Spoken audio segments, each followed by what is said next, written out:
And for more, we welcome Jack Riley, former deputy administrator of the DEA and the man who helped bring down the notorious El Chapo.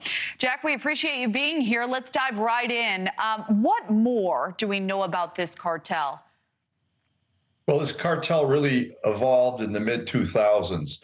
And quite frankly, when I was the deputy administrator of DEA, it was the one that really struck fear in my heart because of the violence. It was degraded for a number of years and now has resurfaced. And if I was the Mexican government and the citizens surrounding this area, and certainly Mexico City, I would be paying attention because they are beginning to assert themselves. And again, fentanyl, in my opinion, a weapon of mass destruction, is one of their leading efforts to produce. So they're fighting for control of this area and also the chemicals that lead to the production of fentanyl. And this is not a good thing for the Mexican government, the police, and the military. Certainly, and we're looking at some images now. The U.S. has flagged the group for manufacturing rainbow-colored fentanyl to attract children. What else has the cartel been involved with specifically that concerns you?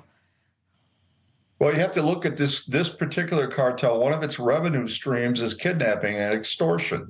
And that can be at the local level. It could be at the corporate level, where you have large U.S.-based corporations in and around Mexico City that are really going to be extorted by this cartel if it gets a foothold. And I think that's really important. So narcotics is obviously their cash crop in terms of money, but they'll do anything to acquire revenue, to include attack local institutions, corporations, and clearly they have a ability to defeat the police and military in rural areas that I don't think I've ever seen before.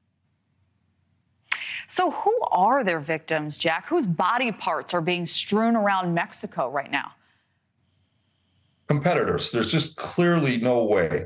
They're going to use this ability to wreak terror in the hearts of their rivals. Violence at this level is going to be uncontrolled as they try to gain territory. You know, some of the older former narcotic leaders understood the role of violence. It was necessary to maintain order, but to use too much violence was bad for business. La Familia, I don't think, abides by that theory, and I think they're going to do whatever they have to do to control an area. This is also made up of a lot of former cartel members from other cartels.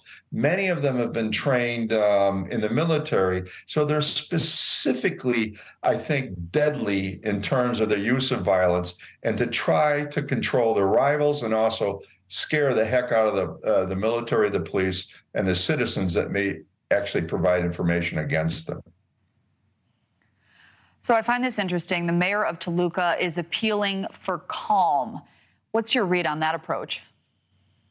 Well, clearly, I think the whole Mexican government, all the way to the president, who has chosen, I think, to try to make peace with the cartels, it's a fatal mistake, and it's beginning to have devastating consequences for, in particular, that area, but the country in general.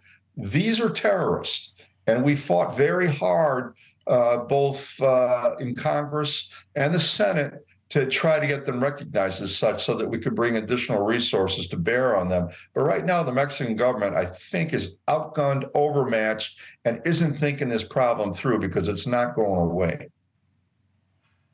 So if you were still at the DEA, how would you bring this cartel specifically to justice? Well, one of the things you have to do is you have to hit them where they make the money. And clearly, they're making fentanyl and methamphetamine. In order to do that, they need precursor chemicals. So again, our relationship with China and the other producing nations of these chemicals in Asia has to be improved. And our alliances with our Mexican counterparts has to be improved. I don't think they've ever been this worse. 10 years ago, we were working pretty solidly with our Mexican law enforcement counterparts and making some strides. I don't think we would have ever gotten Chapo Guzman without that relationship, but that's degraded. And that's something this country, law enforcement, and certainly this administration needs to pay attention to. Thank you for watching. Go to newsnationnow.com to find News Nation on your television provider. And don't forget to click the red subscribe button below to get more of News Nation's fact-driven, unbiased coverage.